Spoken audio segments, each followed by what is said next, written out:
Warning, you are about to watch a video on the Wagon Gambit. Any attempts to play the Wagon Gambit by yourself will result in immediate rating loss. And I gotta be entirely honest, I did not even think that I'd ever make a video on this for the main channel, because this one is just kind of so dubious, so wild, and so out there that when I first heard about it, I was like, okay, I'll try it once, I'll just play it. But you know what? I got hooked, I got addicted, so I gotta warn you to maybe prevent you from the same situation that I'm in now, because now I'm hooked and I can't stop playing the Wagon Gambit. So this is your last chance to click out of this video now, because things are about to get wild. And we're talking, of course, about the Wagon Gambit, something that's only happened about 100 times in the lead chess database. So nobody knows about this one. It's brand new, very dubious, and I'll explain everything as we get into it. But what is the Wagon Gambit? Well, after d4, you can play knight to f6, and when your opponent plays c4, you have the opportunity to go in for this wild gambit. And this is obviously just like the main way for white to continue from this position, but now we play a6. Now hear me out, this is already off to kind of a wild, rocky start, but the point of a6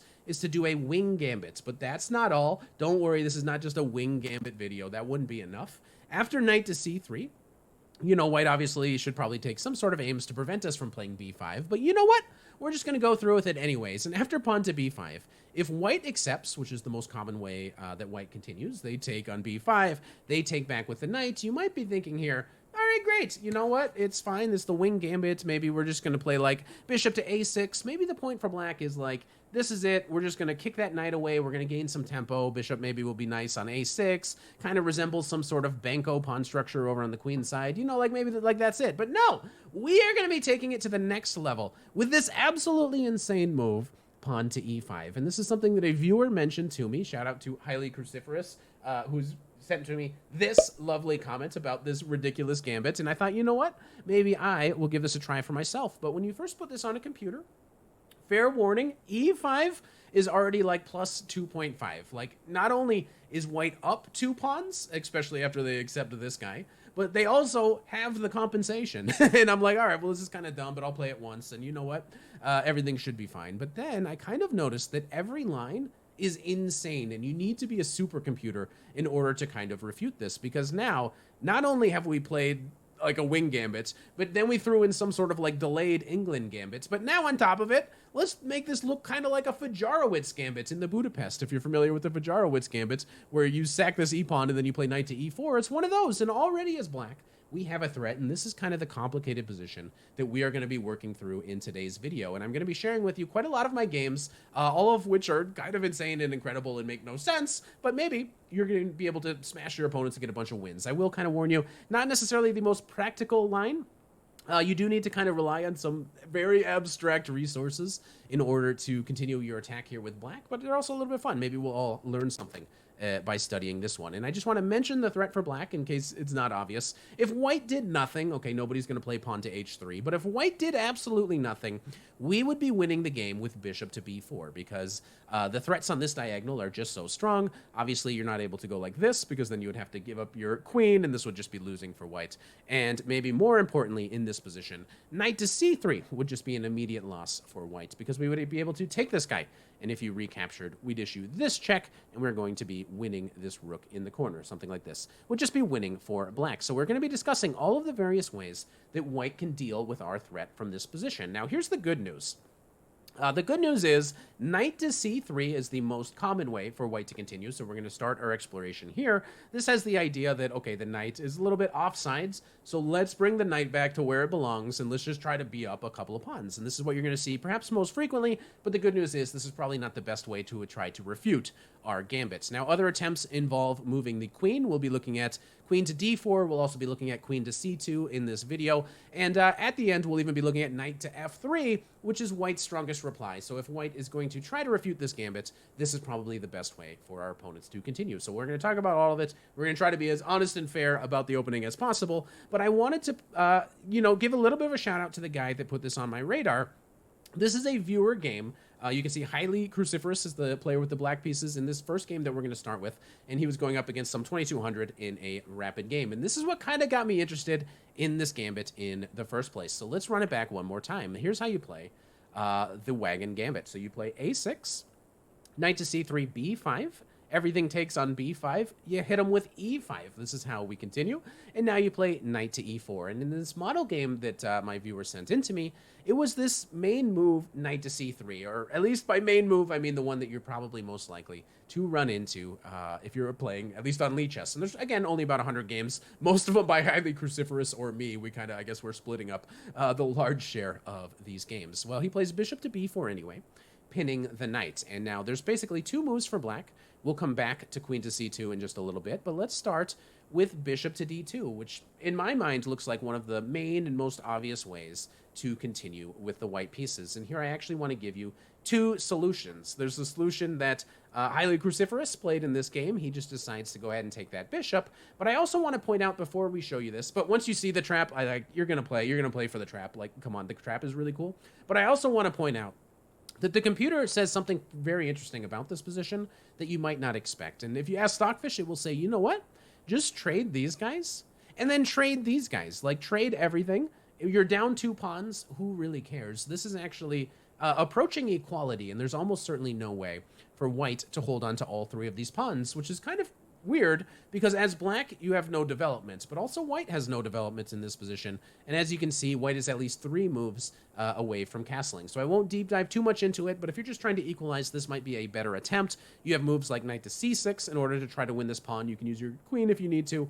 Moves like rook to a5 will enter into the position, also attacking here. Moves like rook to a3, keeping an eye on these guys. Imagine if you're castled, another rook could be coming over. Stuff like that will enter into the equation. You also get to decide where this bishop goes. Will it go on this long diagonal? Will that make it dangerous for white to castle? There is kind of a lot of stuff going on, but it should be, I wouldn't say 100% equal. White is probably better there, but there's probably no way for white to keep all of the stuff if you do decide to trade everything on c3, which is kind of interesting. But once you see this trap, it's very hard not to play for it. And the trap starts with taking the bishop, a very logical move.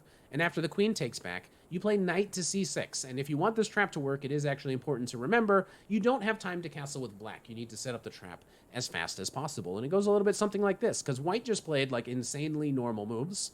Knight to f3. Black attacked the pawn, so white decides to defend it. Queen to e7. We are just going to renew our threat, and probably we're going to be able to win a pawn back. It's very difficult for white to keep all of the pawns in this line. Pawn to e3, very sensible. You want to get your bishop out, you just want to get castled, and white is just dreaming of being a pawn up. So instead we see this capture. White recaptured the knight on e5, queen takes e5, bishop to e2, and this is it. This is the moment where black hit him with an amazing tactic, and I'll give you a little bit of a hint as to how you might come about finding this, and it has to do with the pressure that is on c3. Now, what is defending the knight that's on c3? Well, there's the queen and there's the pawn, and if there's somehow a way to undermine this structure, you might be able to go ahead and get a crushing position, or at least maybe that's what we're hoping for when we first see this line. And black here actually played this insane move. Boom! An absolutely incredible find, and this turns out to be a very strong move for black, and in fact, this just kind of equalizes on the spots, because the point is, you're not going to be able to take our rook, because then we're just going to be taking here, you're entering into the skewer, and the game is over. So what are you meant to do if you're playing this as white? Well, the opponent got castled, but now black can just simply simplify. You smash on c3, and after this recapture, you're going to be winning the exchange in the corner, which is what happened in this game. And we get back to this position, which is actually just dead even. We've returned all of the material, and the only thing we need to worry about is this a pawn. So you know what? I would like to stop here and just say, you know what? Cruciferous played a great game up to here. Literally, all you need to do is move this bishop back, and then maybe slowly one day bring your king over to try to win this pawn. But let's not talk about what really happened in the game, because Cruciferous lost a piece. But you know what? He showed me this game, and I thought that was just so cool. Rook to a3 in this position. I'm like, wow, what an awesome thing. Well, wouldn't you know it? I got to play against Highly Cruciferous just yesterday, and I'm actually re-recording this video in order to put this game into the video, because last night I went up against Highly Cruciferous, and I'm like, wow, this is the guy that made up this opening, so you know what? I'll try it against him. He's maybe the biggest expert on this gambit in the game. I'm going to play e5, and after he recaptures, I'm going to play knight to e4. In this game, was all prep, but it was in a slightly different line. And he played queen to c2. Now, I will also, just for any sort of reference, it's helpful to know that you can get this same line whether they start with knight to c3 and then queen to c2. Imagine knight to c3, you play bishop to b4. This is the line from the other game, but instead of the bishop coming to d2, there is queen to c2. So in our game, he played queen to c2 right away, but now after bishop to b4, there's nothing better than to return this knight to c3. So queen to c2 does help against this threat of bishop to b4 because now everything is here protecting the knight. And this is where I had a little bit of prep in store for my opponents because I had looked up this insane line, and it's not the top computer choice. I think computers want you to continue with bishop to b7, but I noticed that there was this incredible line, pawn to d5, and I'm going to be sacrificing a third pawn in order to just play for an all-out attack. And my opponent did decide to recapture, and now I sack another pawn. You know, whatever. I'm not interested at all in your pawn. I'm playing bishop to f5, and I'm lining my bishop up with your queen. And here I had prepared two moves, and he happened to fall for one of them. He played queen to b3, getting out of the line of my bishop. But I also want to point out this other cool trap. If your opponents do take this pawn, there's a very sneaky thing you can do as black, and you get to this kind of incredible position. And this is why I'm saying this is maybe not for beginners. This is not the most practical thing because you've sacked 3 pawns and you're basically saying, I have such a huge initiative, such a big attack that I'm going to be able to just simply crush you. And immediately we've added a third attacker on the c3 square. So the best move for white is to play bishop to d2, but this is where we hit him with just kind of a strange, weird move. There's a little tactic here that I wouldn't expect my opponents to be ready for. So this is why I'm actually getting a challenge by some people right now. This is why I think this could be something that's very difficult for opponents to sort out, because in this position we have queen to c5, an incredible move. We are aiming now at this f2 pawn, but we are also defending our bishop. So in the event of any move, we're going to be able to win. And computer gives e3 as the best move for white. There's just simply nothing better, but now we're going to be taking on f2, and we've unlocked this attack on the queen. We're starting to attack this rook, and there's really nothing better than going back and losing your rook. So I had this little trap in mind in the event that's what my opponent would come up with. But instead, we saw the alternative line, which is to get here, play pawn to d5, sacrifice this pawn, and play bishop to f5, get all of these pieces out. But instead of taking on c7, my opponent played queen to b3. And here is where, incredibly, I am able to play a move which just simply has 2 major threats, both of which might be very difficult for opponents to figure out. And the move I played was knight to c6. Not only defending this bishop, but I also have the dream of playing knight to d4, with the idea that if the queen now would take my bishop, I'd be able to deliver the fork on the queen and the king. But I also have a secondary threat. Well, my opponent can only stop one, and he comes up with this move, pawn to e3, which is preventing my knight from going to the square, which is exactly what I wanted to do, and he's just hoping to be able to get all the rest of his pieces out. And now guess what I played? And this was all prep, so it was actually a really cool thing. I'm going to post the whole video on the Vampire Chicken channel of me actually playing the game. So subscribe to that channel. The link is in the description below if you want to see the actual game played live. But here I played, boom, rook a3, his own move. I used his own move against him, and in this position, my opponent did resign. The point here is that if you take the rook, well, again, it's just another smashing on the c3 square, and all of a sudden, white is just in an insane amount of trouble, and there's nowhere to really go. Computer here recommends, instead of taking this, to play a move like queen to d5, but then again, boom, we're just going to be smashing on c3, and this is insanely winning for black. So it's kind of like insane. It's kind of ridiculous how these things can happen, but, you know, we're threatening all sorts of discoveries. You don't even have time to take my bishop or something. You don't have time to take any of my pieces. Everything is just perfectly protected. So that was a kind of a cool game, so shout out to Highly Cruciferous. Thank you so much for the game. But there's other ways to use the queen. Now, here's an insanely quick game.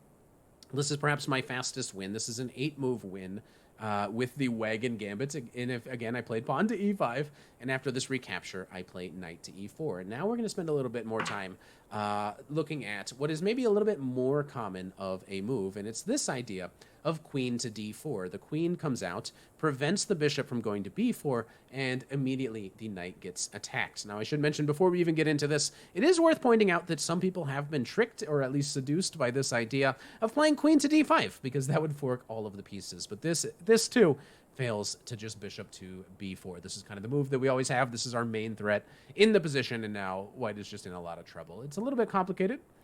Some line like this, I guess maybe if you were playing this as white, you might consider trying to take this rook first, but after knight to e4, you're going to actually have a winning position with the black pieces. So that's just worth pointing out. This is a little bit of a trap that some people will fall for, but queen d4 is a very common response to this position. So here I played bishop to b7, protecting my knight, and now I have a threat. There's actually something that I'm threatening to do in this position, and this opponent unfortunately did not see it coming because he just plays knight to c3, which is a normal move in this position, but I hit him with, boom, bishop to c5, and my opponent resigned just due to the fact that there's nothing protecting the f2 square. So wherever this queen goes, you're just simply going to be in a lot of trouble. And I think the computer is like, it's so bad, white should probably just take this knight.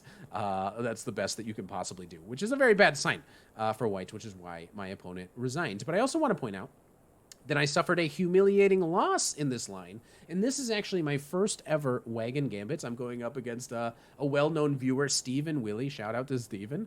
Queen to d4 is what my opponent played in this game, and this was my first time seeing it, so I didn't actually know what I was doing. I didn't have any prep in this whatsoever. I didn't even know the evaluation of the opening. I knew literally nothing, and the reason that I want to show you this game is because I want to also kind of show you how at the end of the game, you can plug this on an engine and the engine will just spit out some like ridiculous nonsense that seems to like not make any sense. But that's exactly what you're kind of getting yourself into if you do decide to play this opening. Because here, okay, seeing it for the first time, defend my knight seems very logical. But Steven plays pawn to e3, and this is much, much better because now after bishop to c5, I'm no longer making any threats on the f2 square. So he has time to play queen to c4. This is the best move, and here we are. And now it's in this position that Stockfish says something like insane, and this is actually what kind of got me inspired to look into this a little bit more deeply, because there is a ridiculous line for black here, and I didn't know it. We're going to come back to it, but I played queen to h4 with, you know, some ideas that maybe I'm making a threat. Now, this is a horrible mistake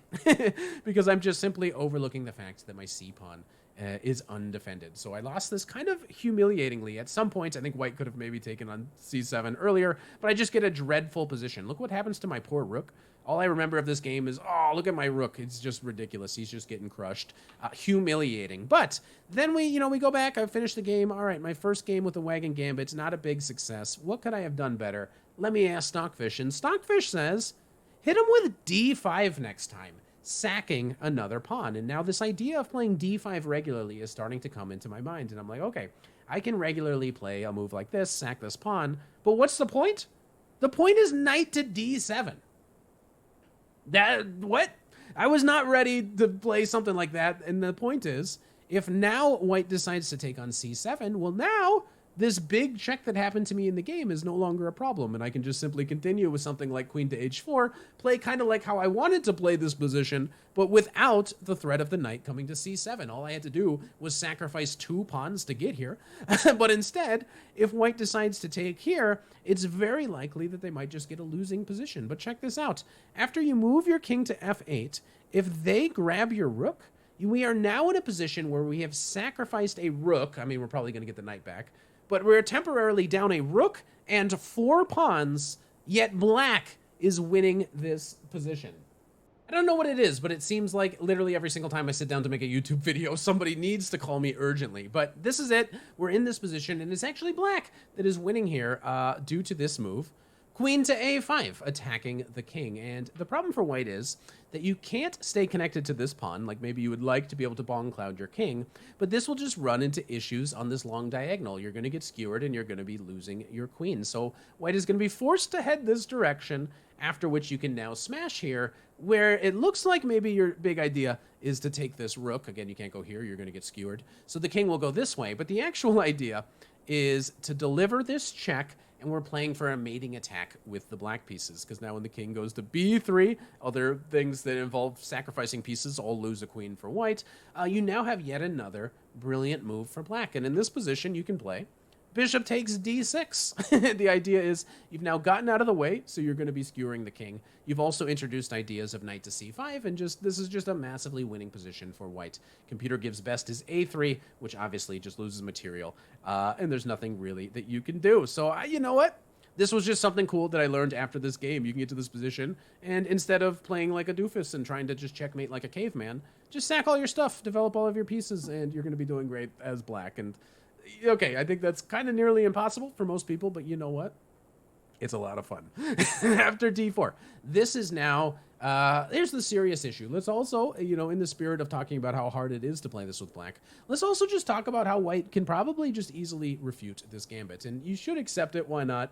Go in for all of this, but now play knight to f3. This is actually the strongest way for our opponents to continue, or at least this is the line that Stockfish will give the largest advantage to. And the point of knight to f3 is actually to defend against bishop to b4, because now that you have this knight covering the d2 square, whatever you block with white, you've already gotten, you'll be able to block a little bit easier and have a bit of a better time trying to hang on to all of your extra material here with white. Now, I had this game, and this was actually one of the best games that I've played, like maybe not even just like in the Wagon Gambits. This is actually like one of the best games that I've ever played. So this was me going up against another viewer. You'll be able to watch this game. Actually, this video I just published this morning. So if you want to go see this video of me actually playing this game, it's on the Vampire Chicken channel. Now, I decided to take this bishop, and after he took back, I played knight to c6. And a little bit of warning about this game. These are, both of us, we had been kind of playing this. This was like game 5 or 6 on a stream, and what generally happens is, over time, I start playing better, but so do my viewers, and we all kind of learn the theory together, and every time I do something, I either do something right or wrong, or the viewer does something right or wrong, and we all kind of look at it, and we analyze the game at the end, and we come up with better solutions. So a lot of this is what you're seeing, is theory that was slowly evolving over time, and my opponent played a3, which is best.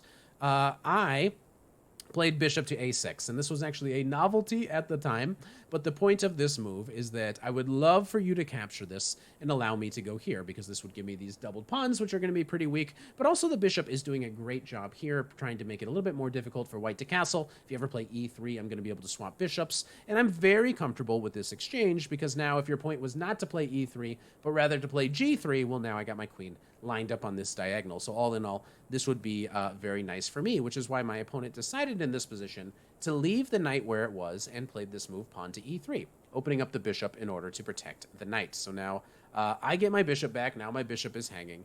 I will also point out, if you ask your computer, it will always say go back to e7. That's where the bishop belongs. But I intentionally wanted to go to a5, with the idea that after, let's say, before I go back, I want my queen to be able to come out, and this actually becomes sort of the winning idea for me later in the game. Now my opponent plays knight to f3, keeping this guy defended now that there's no longer a pin on this diagonal here. He's able to get his knight out, so I just decided to go ahead and get castled. Bishop to e2, queen to e7, and I'm just trying to win at least one of these pawns back, which is almost always you're going to win like one of the pawns back. Well, he gets castled. He's playing very well.